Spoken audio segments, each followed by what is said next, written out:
సంగారెడ్డి జిల్లా దోమడుగు గ్రామంలో గురువారం రాత్రి బి ఫార్మసీ విద్యార్థిని ఆత్మహత్య చేసుకుంది. ప్రేమ పేరుతో వేధింపులు భరించలేక బలవన్మరణానికి పాల్పడిన తేజస్విని 4వ అంతస్తుపై నుండి దూకి ఆత్మహత్య యత్నం చేసుకుంది. ఆసుపత్రికి తరలిస్తుండగా యువతి మృతి చెందింది. సోషల్ మీడియా ద్వారా అమ్మాయిలను ట్రాప్ చేసి వేధింపులకు పాల్పడుతున్న గంజాయి బ్యాచ్ అదే గ్రామానికి చెందిన యువకుడు అమ్మాయి కుటుంబాన్ని కూడా బెదిరించాడని సమాచారం. వేధింపులు తలలేక ఆత్మహత్యకు పాల్పడిన తేజస్విని యువకుడిని ఉరితీయాలని బంధువులు స్థానికులు డిమాండ్ చేశారు. గుమ్మడిదల ఎస్ఐ మహేశ్వర్ రెడ్డి ఘటనా స్థలానికి చేరుకొని విచారణ చేపట్టారు.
నిన్న సాయంత్రం 8 గంటల 15 నిమిషాలకి ఇక్కడ తేజస్వి అనే అమ్మాయి బిల్డింగ్ దూకి ఆత్మహత్య చేసుకోవడం జరిగింది.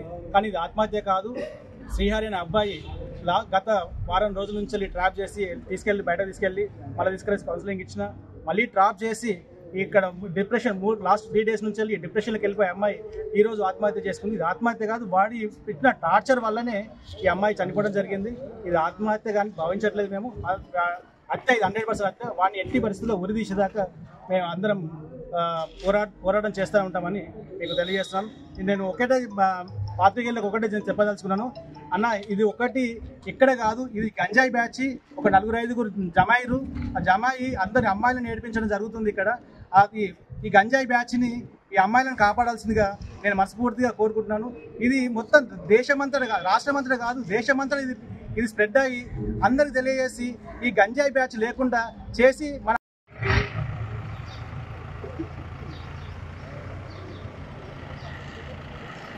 దోమడ గ్రామంలో నిన్న సాయంత్రం జరిగిన 8:16 నిమిషాలకు తేజశ్రీ అమ్మాయి మా ఇంటి పక్కనే ఉంటుంది.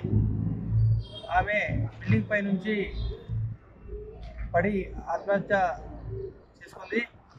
నాకు కొద్దిగా తెలిసిన ప్రకారం ఇక్కడ దోమడ గ్రామంలో యువత డ్రగ్స్కు కొంతమంది బానిసయ్యి అమ్మాయిల ఫోన్ నెంబర్ తీసుకొని అలా ట్రాప్ చేసి వాళ్ళను ఏదో విధంగా బలవంతకు చేసి మరి అదేవిధంగా ఆ తల్లిదండ్రులు కూడా కొంచెం ఆ పిల్లగానికి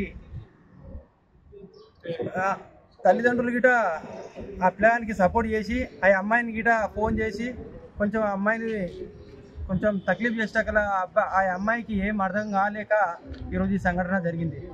ఈ లోకల్లో చాలామంది యువకులు